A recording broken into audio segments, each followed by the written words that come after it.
The Duke of Winfield gave his stepsister an empty castle and nothing else. No staff worth mentioning, no furnishings beyond what damp and neglect had left behind, and no expectation whatsoever that she would still be there a year later when he returned to gloat over her ruin in front of his new wife. He rode through Wraithmoor's gates 12 months after abandoning her, fully prepared to find a broken woman surviving in a crumbling shell. He found himself, instead, standing in stunned, humiliated silence in front of an estate he genuinely did not recognize. Before we get into how it started, this is a brand new channel, and if you love watching cruelty return home to find itself thoroughly, spectacularly outdone, hit subscribe now so you don't miss the look on his face. Now, here's how it began. Isabel Grey had been 13 years old when her widowed mother married the widowed Duke of Winfield, joining two households that had each already lost too much, Isabel's own father dead some years earlier of a fever, and the Duke's first wife, mother to his son Reginald, dead in childbirth when Reginald himself was barely out of the nursery. The marriage brought Isabel and Reginald, 5 years her senior, into an uneasy, distant sort of step-siblinghood. Reginald, having greeted his father's remarriage and the arrival of a stepmother and stepsister with a cold, wounded resentment he never fully outgrew,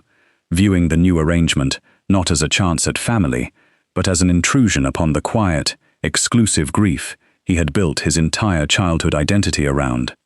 Isabel remembered, with a clarity that had never once faded despite the many years since, her own first weeks in the Winfield household, arriving as a shy, grieving 13-year-old girl, and finding, in place of the warm welcome she had privately hoped for, an 18-year-old stepbrother who addressed her with a stiff, formal courtesy that made unmistakably plain she was tolerated rather than genuinely welcomed. She had tried, in those early years, small gestures of goodwill, offering to help him with his own studies, sharing books she thought he might enjoy, and had watched each overture met with the same polite, unyielding distance, until she finally learned, as children generally do, to simply stop offering and accept the careful, permanent boundary Reginald had drawn around himself.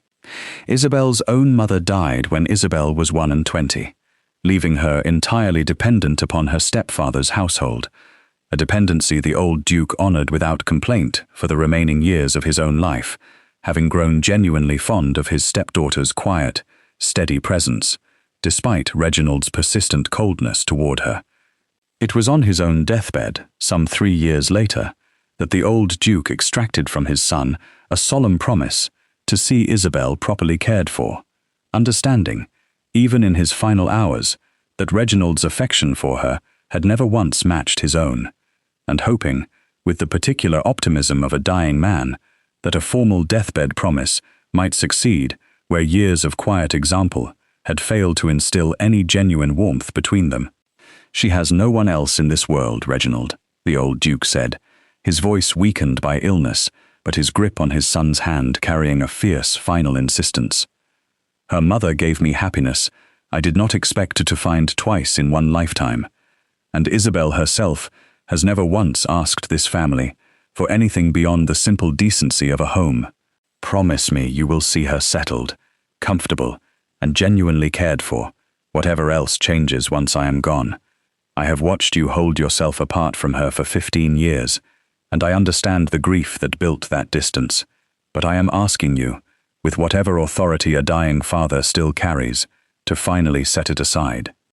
Reginald had given the promise readily enough at his father's bedside, moved by the genuine urgency of the old Duke's final hours into an assurance he fully intended, in that particular moment, to honor. It was only in the months that followed, once grief gave way to the ordinary business of managing his new title and his own approaching marriage,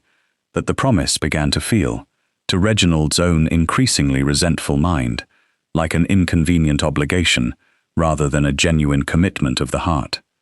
Reginald honored the letter of that promise for less than a year. He had become engaged, within months of his father's death, to Lady Priscilla Ashworth, a young woman of considerable fortune and even more considerable social ambition, whose own family regarded Isabel's continued presence in the Winfield household as an awkward, unnecessary complication, a poor relation with no particular fortune or connections to recommend her, occupying rooms and requiring an allowance that Lady Priscilla's own mother pointedly suggested might be better allocated elsewhere once the marriage took place. Reginald, eager to please his ambitious bride and increasingly resentful of a stepsister he had never genuinely wanted in the first place, found in Lady Priscilla's family's quiet disapproval precisely the excuse he required to finally set aside his father's deathbed promise. He called Isabel into his own study some weeks before his wedding and delivered the arrangement with the same stiff, formal courtesy he had maintained toward her since her very first weeks in the household 15 years earlier. "The country air will suit you considerably better than London, Isabel," Reginald told her, not quite meeting her eyes as he spoke, "and Wraithmore is, after all, entirely your own to manage as you see fit, once you arrive. I have arranged a modest allowance sufficient to your needs, and I trust you understand the necessity of the arrangement, given how considerably my own circumstances are about to change."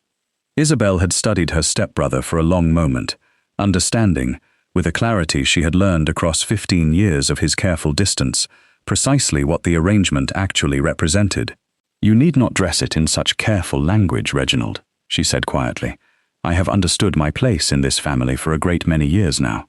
You may simply say that Lady Priscilla's family does not wish me underfoot, and I will save us both the discomfort of pretending otherwise." Reginald had said nothing further in his own defense, and Isabel departed for Wraithmore within the fortnight, understanding, long before she ever glimpsed the castle's own crumbling walls, precisely how little her stepbrother's deathbed promise to his own father had ultimately been worth. What Reginald did not mention, and what Isabel discovered only upon her own arrival at the property some days later, was that Wraithmore had been stripped, in the years since its last occupancy, of nearly every stick of furniture and every servant beyond a single elderly caretaker too infirm to manage more than the estate's most basic upkeep. The roof leaking in 3 separate rooms, the kitchen garden entirely overgrown, and the modest allowance Reginald had settled upon her barely sufficient to keep herself fed through the coming winter, let alone restore a single room of the crumbling castle to any genuine habitability. Isabel stood in the castle's own great hall on her first evening, her single trunk of belongings sitting beside her on the bare, dusty floor, and understood, with a cold and specific clarity, precisely what her stepbrother had actually intended by the arrangement. Not a country retreat, but a genteel form of banishment, calculated to remove her from his household without the outright scandal of formally abandoning a stepsister his own father had died asking him to protect. She wept that first night, alone in a single habitable bedroom, with a fire she had built herself, from wood she had gathered herself, understanding the full weight of exactly how alone she had become. But it was the elderly caretaker, a weathered, kind-eyed man named Old Ben, who had served the Winfield family at Wraithmore for over 30 years and had watched the estate's slow decline with a grief of his own, who found her the following morning, already up and dressed,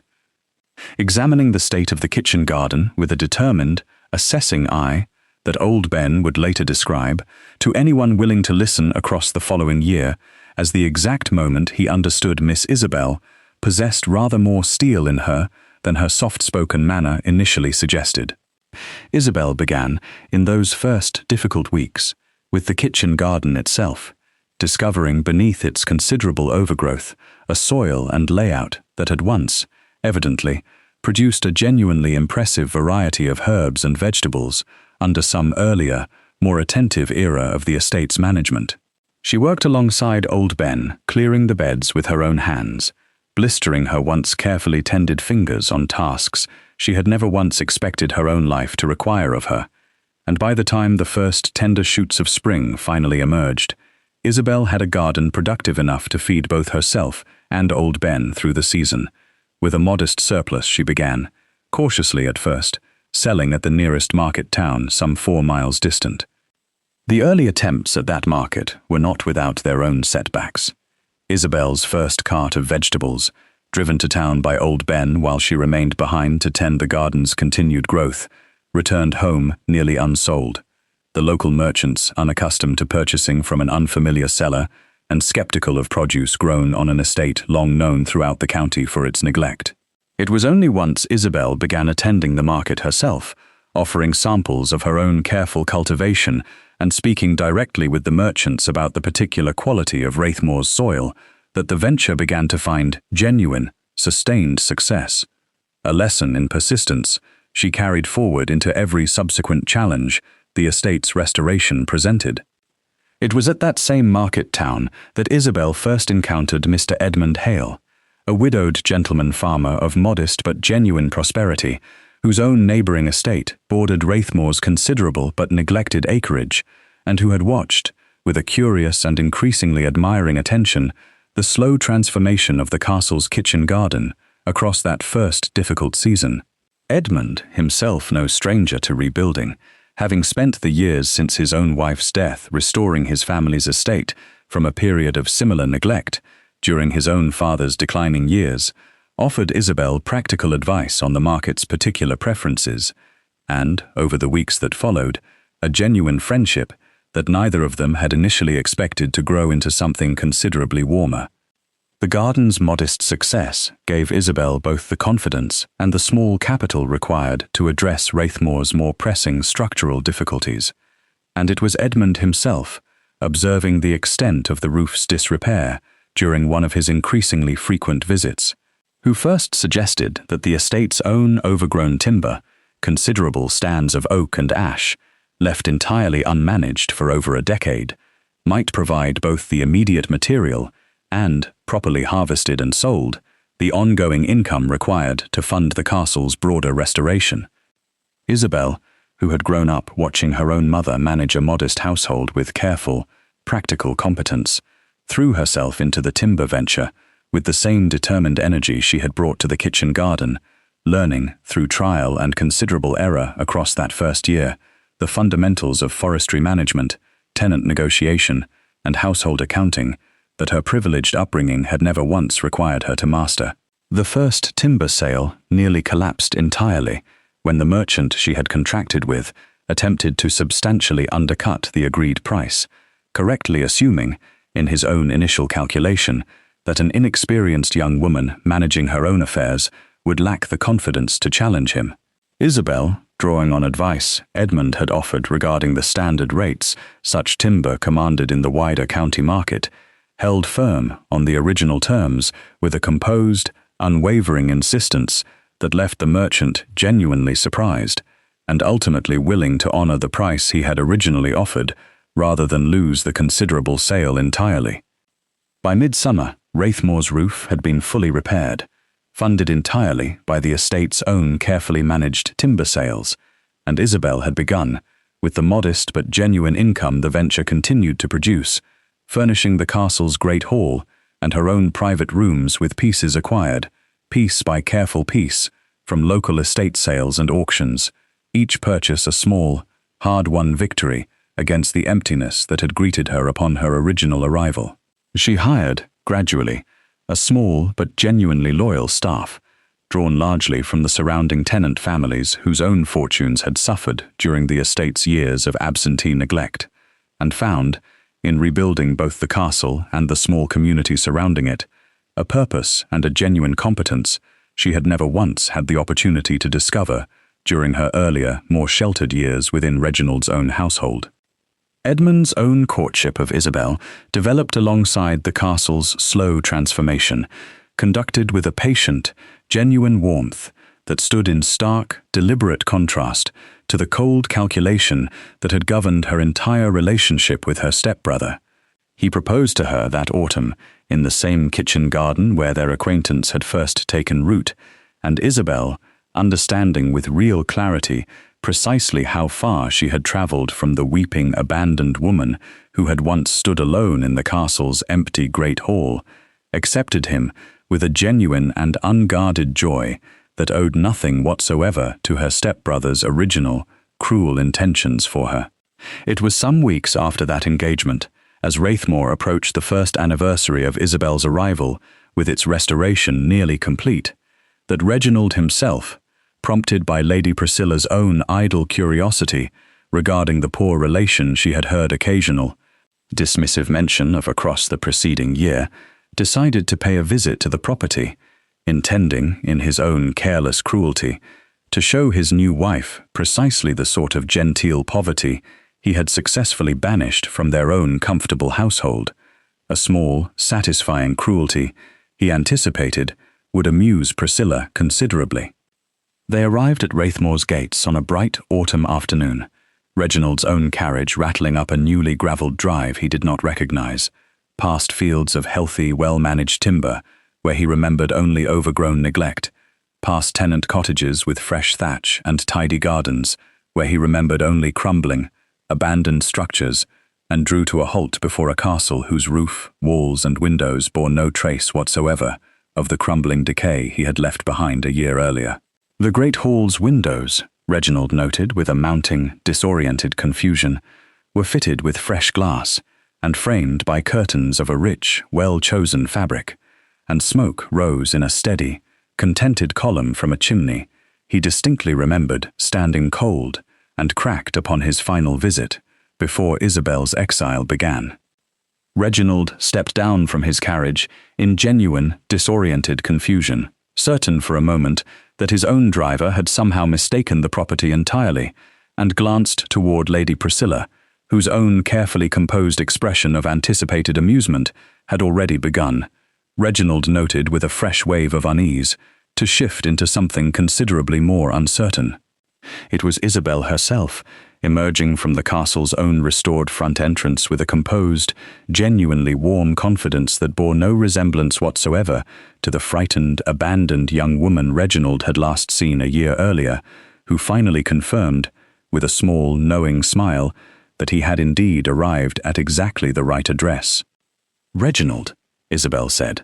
her voice carrying an easy, unbothered warmth that struck her stepbrother considerably harder than any bitter accusation might have managed. "And Lady Priscilla, what a pleasant surprise. I confess I did not expect a visit, given how little either of you troubled yourselves with my welfare across the past year, but you are welcome regardless. Might I offer you some refreshment? Old Ben has become quite an accomplished brewer since the estate's own hops began producing properly again." Lady Priscilla, glancing between the evidently thriving estate and her own husband's stunned, silent expression, found herself considerably less amused by the visit than she had originally anticipated, understanding, with a dawning and rather unwelcome clarity, precisely what the scene in front of her actually revealed about her husband's character. "You did this yourself," Priscilla said, unable to entirely keep the surprise from her own voice. "With nothing beyond what he originally left you." "With nothing beyond what he originally left me," Isabel confirmed, "and rather a great deal of my own hard work, and the genuine kindness of neighbors your husband apparently never once thought to inquire whether I might have found. I understand you both intended this visit as a small cruelty, and I find I am not particularly interested in denying you the reckoning it has apparently produced instead."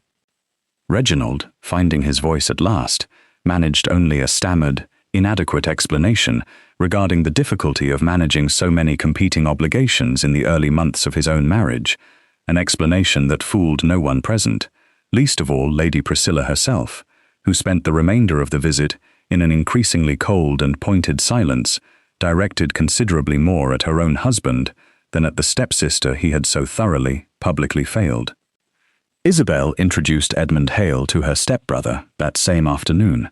informing him, with a calm, genuine pride that owed nothing to any desire for Reginald's approval, of their upcoming marriage, and watched, with a satisfaction she had not entirely expected to feel, as Reginald absorbed the full and considerable extent of precisely what his own cruelty had failed to destroy. He and Lady Priscilla departed Wraithmoor within the hour, the visit having accomplished nothing of the small, satisfying mockery Reginald had originally intended, and Isabel watched their carriage disappear back down the same drive it had arrived upon, understanding, with a quiet, settled peace, that she required nothing further from her stepbrother, not his approval, not his belated regret, and certainly not any further involvement in the genuinely happy life she had built entirely without him. Isabel and Edmund were married that winter, at Wraithmoor's own small chapel, restored alongside the rest of the estate through that first difficult, transformative year, with old Ben standing proudly among the guests and the tenant families whose own fortunes had recovered alongside the castle's, filling the pews with a genuine warmth Isabel had never once experienced during her earlier years in Reginald's own cold household. Word of the visit and its humiliating outcome spread, in the particular way such stories inevitably did, through the county's social circles within weeks, and Reginald found his own reputation considerably diminished by a story that painted him, accurately, as a man who had abandoned a helpless stepsister only to watch her thrive spectacularly without him.